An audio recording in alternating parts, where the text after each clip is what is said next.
ਆਓ ਅੱਜ ਦੇ ਇਸ ਖਾਸ ਵਿਸ਼ਲੇਸ਼ਣ ਵਿੱਚ ਇੱਕ ਐਸੇ ਇਤਿਹਾਸਿਕ ਰਹੱਸ ਦੀ ਗੱਲ ਕਰੀਏ ਜੋ ਸ਼ਾਇਦ ਬਹੁਤਿਆਂ ਦੀ ਨਜ਼ਰ ਤੋਂ ਬਚ ਗਿਆ ਹੈ। ਭਾਰਤ ਦੇ ਪਰਮਾਣੂ ਇਤਿਹਾਸ ਨਾਲ ਜੁੜਿਆ ਇੱਕ ਬਹੁਤ ਹੀ ਹੈਰਾਨ ਕਰਨ ਵਾਲਾ ਪਹਿਲੂ।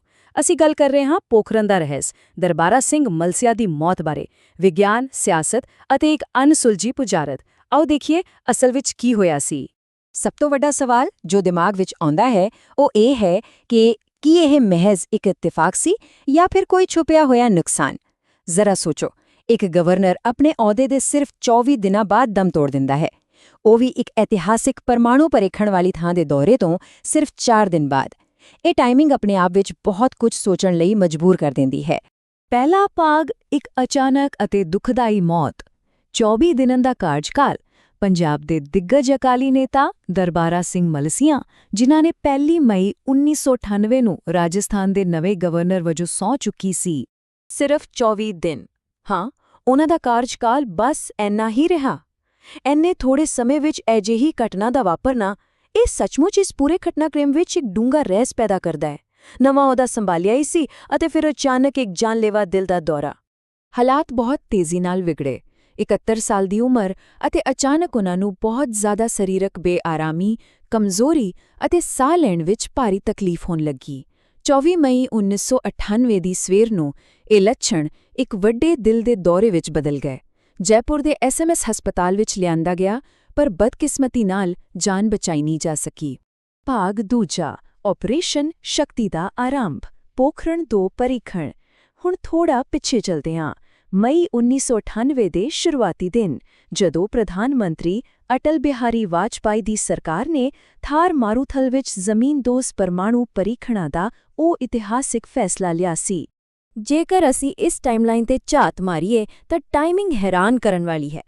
1 ਮਈ ਨੂੰ ਸਹੁੰ ਚੁੱਕੀ, ਫਿਰ 11 ਮਈ ਨੂੰ 3 ਪਰਮਾਣੂ ਧਮਾਕੇ ਹੋਏ, 13 ਮਈ ਨੂੰ 2 ਹੋਰ ਧਮਾਕੇ, 20 ਮਈ ਨੂੰ VIP ਆਗੂ ਗਰਾਊਂਡ ਜ਼ੀਰੋ ਤੇ ਪਹੁੰਚਦੇ ਹਨ ਅਤੇ ਫਿਰ ਠੀਕ 4 ਦਿਨ ਬਾਅਦ 24 ਮਈ ਨੂੰ ਗਵਰਨਰ ਸਾਹਿਬ ਦੀ ਮੌਤ।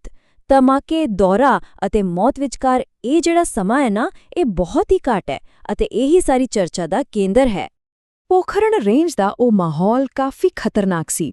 ਜ਼ਮੀਨ ਦੇ ਬਹੁਤ ਹੇਠਾਂ ਡੂੰਘੀਆਂ ਸੁਰੰਗਾਂ, ਧਮਾਕੇ ਨਾਲ ਧਰਤੀ ਵਿੱਚ ਭਾਰੀ ਕੰਬਣੀ ਅਤੇ ਵੱਡੀਆਂ-ਵੱਡੀਆਂ ਤਰੇੜਾਂ। ਜ਼ਮੀਨ ਦੇ ਅੰਦਰ ਇੱਕ ਬਹੁਤ ਹੀ ਗੰਭੀਰ ਥਰਮਲ ਰੇਡੀਏਸ਼ਨ ਪੈਦਾ ਹੋਈ ਜੋ ਉੱਥੇ ਫਸ ਗਈ ਸੀ ਅਤੇ ਸਭ ਤੋਂ ਵੱਡਾ ਡਰ ਸੀ ਕਿ ਇਹ ਰੇਡੀਏਸ਼ਨ ਜ਼ਮੀਨ ਦੀਆਂ ਤਰੇੜਾਂ ਰਾਹੀਂ ਬਾਹਰ ਆ ਸਕਦੀ ਹੈ।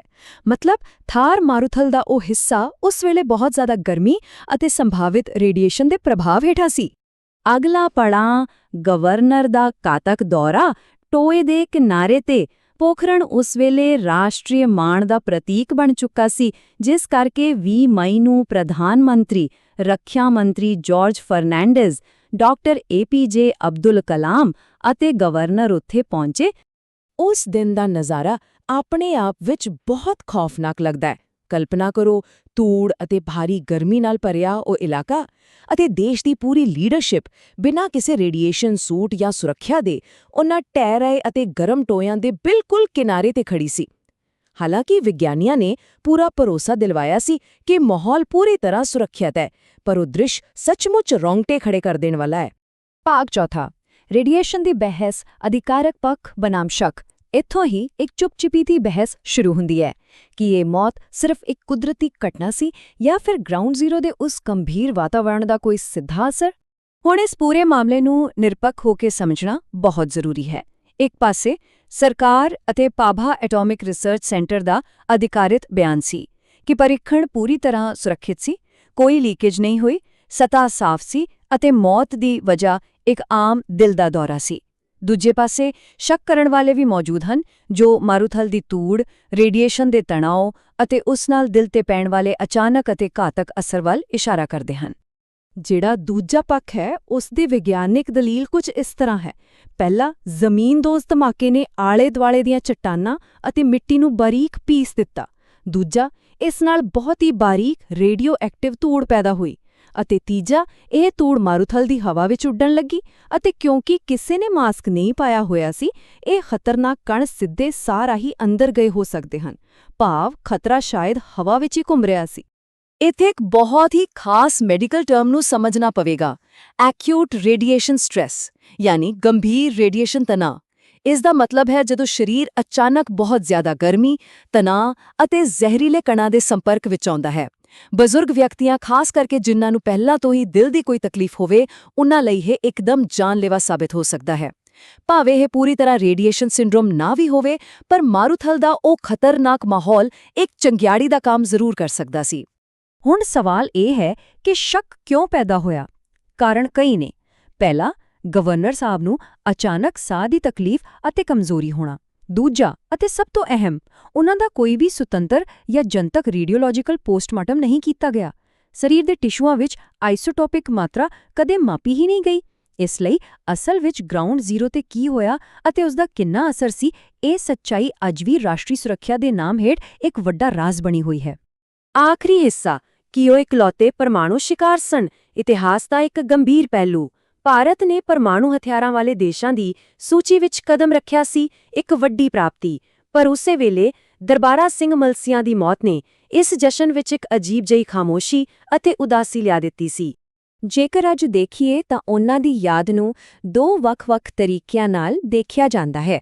ਸਰਕਾਰੀ ਰਿਕਾਰਡ ਕਹਿੰਦੇ ਹਨ ਕਿ ਉਹ ਪੰਜਾਬ ਦੇ ਇੱਕ ਸਤਿਕਾਰਯੋਗ, ਲੰਬੇ ਸਮੇਂ ਤੱਕ ਸੇਵਾ ਕਰਨ ਵਾਲੇ ਰਾਜਨੇਤਾ ਸਨ।